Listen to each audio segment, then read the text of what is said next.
Halo rekan-rekan Mahasiswa UT dimanapun Anda berada, perkenalkan nama saya Franz Rudolf Banjarnahor, tutor mata kuliah komputer 1. Nah, pada komputer 1 ini kita akan berkenalan dengan bahasa pemrograman R gitu ya. Dimana capaian pembelajaran komputer 1 ini bahwa rekan-rekan harus mampu melakukan instalasi program R gitu ya. Nah, program R ini bisa kita download R ya. Nah, di sini kalau menggunakan Windows bisa download di uh, chanrproject.org gitu ya. Kemudian download R for Windows. Nah, kalau ingin uh, versi yang lain itu kita tinggal searching saja gitu ya, download R for Mac gitu ya. Nah, oke ya, di sini bisa kita download kalau sistem operasinya berbeda. Untuk Linux pun seperti itu. Oke. Nah, kemudian yang kedua itu kita harus mengetahui fungsi-fungsi dan menu-menu di R gitu ya. Jadi kalau sudah kita install R-nya, maka kita harus uh, mengetahui menu-menu yang ada di sini. Artinya terbiasa menggunakan menu-menu yang ada gitu ya. Nah, tentu menu ini bisa jadi agak berbeda tergantung posisinya, tergantung sistem operasi yang rekan-rekan gunakan. Nah, selain R Console ini, rekan-rekan juga bisa mendownload R Studio gitu ya. Download R Studio. Tetapi R Studio ini hanya bisa kita jalankan gitu ya. R Studio hanya bisa kita jalankan kalau uh, aplikasi R yang basicnya itu sudah kita install gitu ya. Kita bisa gunakan ini juga ya, tapi silakan menggunakan versi yang manapun, tidak ada masalah gitu ya. Kemudian yang ketiga itu, mahasiswa harus mampu menjelaskan mekanisme pemrograman R. Nah, di sini tentunya di C1 ini kita akan berkenalan dengan bagaimana mekanisme kerja, pembuatan objek dan informasi bantuan di dalam sistem R gitu ya. Nah, kemudian yang keempat itu mahasiswa dapat menginisiasi atau membuat variabel, menampilkan objek atau variabel dan menghapus objek di dalam R gitu ya. Kemudian yang terakhir, mahasiswa mampu menjelaskan bagaimana pencarian informasi bantuan di R. Nah, ini sangat penting ketika rekan-rekan itu menghadapi pingin lebih tahu lagi tentang dokumentasi gitu ya, suatu fungsi. Nah, kita bisa memanfaatkan pencarian informasi bantuan di sistem R. Oke. Nah, pada sesi satu ini tentu kita akan memahami bagaimana mekanisme kerja, pembuatan objek dan informasi bantuan di dalam sistem R. Nah, seperti yang kalau kita baca modul dan lihat video di mana di komputer sesi 1 ini, bahwa R ini adalah aplikasi di mana di dalamnya itu sudah terdapat fungsi-fungsi yang siap kita gunakan gitu ya, tanpa harus membangunnya dari awal. Nah, fungsi-fungsi ini memang lebih banyak dimanfaatkan untuk melakukan analisis data, pemodelan statistika gitu ya. Jadi R ini lebih banyak diarahkan untuk melakukan hal-hal tersebut gitu ya. Nah, seperti kita tahu fungsi dalam R itu tentu kita bisa memberikan sebuah argumen, kemudian diproses dalam fungsi dan menghasilkan output berupa bisa grafik gitu ya, bisa data ataupun dokumen gitu ya. Kita bisa bentuk hasilnya sesuai yang kita inginkan. Nah, di sini argumen itu dapat berupa objek, data, rumus ataupun ekspresi lainnya. Jadi kita bisa mengirimkan data, rumus atau ekspresi lainnya ke dalam fungsi, gitu ya. Nah, fungsi itu sendiri adalah kumpulan pernyataan untuk melakukan suatu tugas tertentu, gitu ya. Nah, fungsi dalam R itu biasanya diapit oleh tanda kurung, gitu ya. Ini coba saya tutup dulu, don't save ya. R. Nah, jadi sini kita lihat. Nah, ini adalah fungsi, gitu ya, license kalau kita. Jadi dia selalu ditandai dengan buka kurung dan tutup kurung, gitu ya.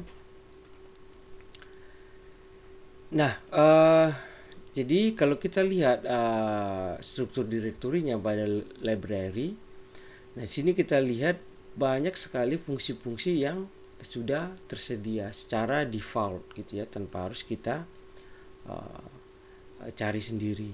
Nah, kalaupun kita misalnya suatu saat ingin menggunakan fungsi di luar dari default ini, juga bisa kita lakukan, gitu ya.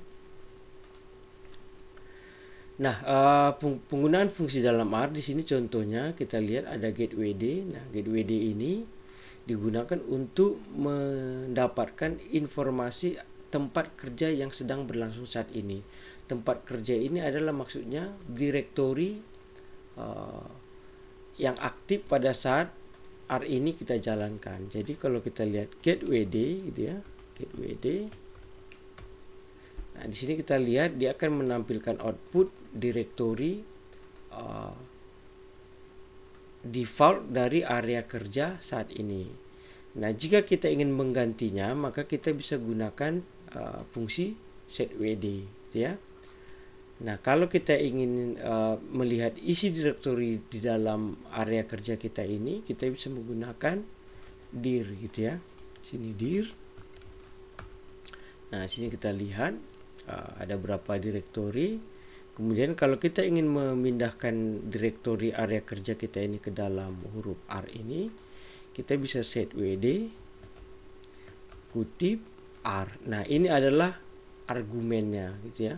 Ini adalah argumennya set WD. Maka ketika kita get WD, maka area kerjanya sudah berpindah ke direktori R. Oke.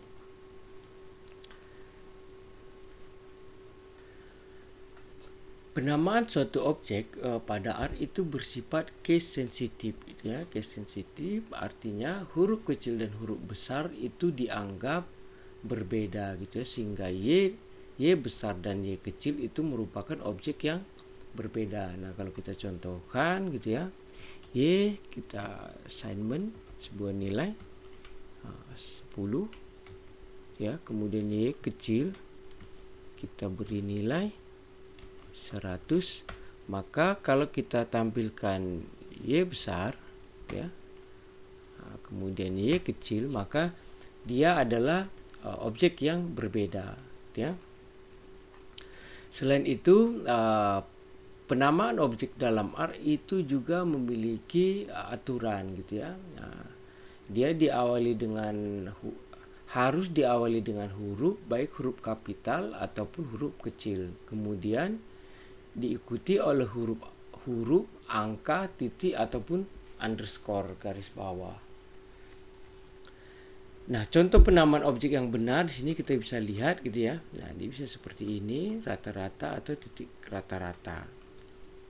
Nah, kemudian ini adalah contoh yang salah ketika kita menggunakan angka di depan, menggunakan karakter-karakter spesial tertentu, gitu ya, seperti underscore, itu tidak bisa kita lakukan dalam R, gitu ya. Nah, pembuatan objek dalam R itu menggunakan operator assignment seperti ini, ya, tanda panah ke arah kanan ataupun ke arah kiri, gitu ya. Nah, selain tanda panah ini juga kita bisa gunakan sama dengan, tetapi sama dengan ini kita tidak bisa gunakan dua arah seperti ini, gitu ya. Nah, contohnya di sini misalnya kita buat A, gitu ya. Kita buat 1, kemudian B atau 2 kita assignment ke B, gitu ya. kemudian 3 atau C kita buat 3, dan misalnya kita buat 4. Nah, ini tidak bisa kita lakukan kalau menggunakan sama dengan, gitu ya. Ini D. Nah, itu pasti dia error. Jadi tidak bisa arah seperti tanda panah ini. Oke. Nah, selanjutnya setelah pembuatan objek, di sini ada fungsi yang namanya ls. Di sini kita gunakan untuk menampilkan objek-objek apa saja yang sudah kita definisikan, gitu ya. Nah, contohnya gini ya. Jadi fungsi ls ini kita juga bisa berikan semacam argumen dengan parameter. Nih, argumen dengan parameter untuk menampilkan semua objek yang diawali dengan huruf N, gitu ya. Atau ini ya, ada wildcard. Nah, ini harus diawali dengan huruf N. Atau kita ingin mencari objek yang di dalam penamaannya itu terdapat huruf U, maka kita bisa hilangkan wildcardnya atau karakternya. Maka sini harusnya, maka kita bisa menampilkan semua objek yang variabelnya itu terdapat huruf U, gitu ya, ataupun M, misalnya kita ganti di sini menjadi M. Atau ls.str itu untuk menampilkan informasi objek secara lebih rinci, misalnya tipe dan nilainya, gitu ya. Nah, contoh di sini kita buat ls.str. Nah, maka nilainya akan ditampilkan lebih detail. Beda kalau kita menggunakan ls saja, oke ya. Oke, yang selanjutnya adalah penghapusan objek di dalam R, gitu ya. Nah, kita bisa gunakan fungsi rm dan nama objeknya, gitu ya.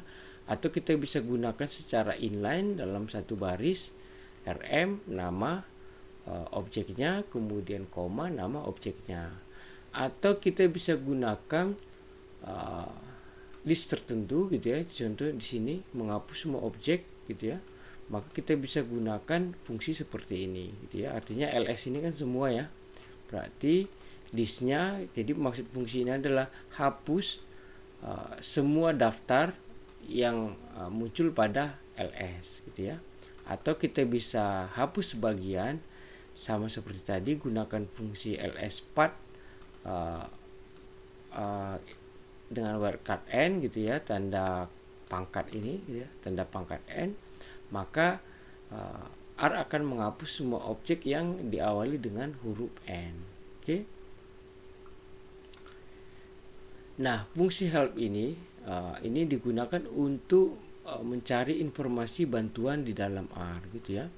Nah, informasi yang akan ditampilkan itu meliputi deskripsi, gitu ya, penggunaan, gitu ya, kemudian argumennya, argumen apa aja yang bisa kita lakukan, kemudian detailsnya, dan value-nya. Oke. Jadi kalau kita lihat di sini help min artinya kita ingin mencari bagaimana menggunakan fungsi min, gitu ya. Jadi kalau kita searching di sini help min, maka dia akan menjalankan semacam server lokal. Nah, di sini kita lihat, di sini akan dijelaskan deskripsinya, gitu ya. Kemudian di sini bagaimana menggunakannya, gitu ya. Kemudian argumen apa saja yang bisa kita isikan di dalam fungsi min tersebut. Kemudian value-nya ini untuk keterangan nilai apa yang bisa kita definisikan. Oke. Nah, kemudian help search commands ini kita kalau kita ingin melakukan pencarian dengan kata kunci tertentu, gitu ya. Jadi kalau memang ada, gitu ya, nanti maka akan ditampilkan. Tapi karena ini tidak ada, maka dia hasilnya akan kosong.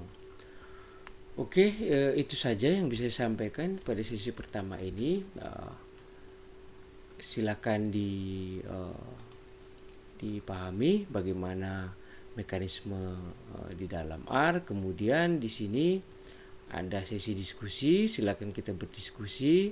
Kemudian di sini ada video materi lengkap lagi, silakan ditonton gitu ya. Kemudian di sini ada latihan tes formatif. Nah, ini silakan dicoba gitu ya.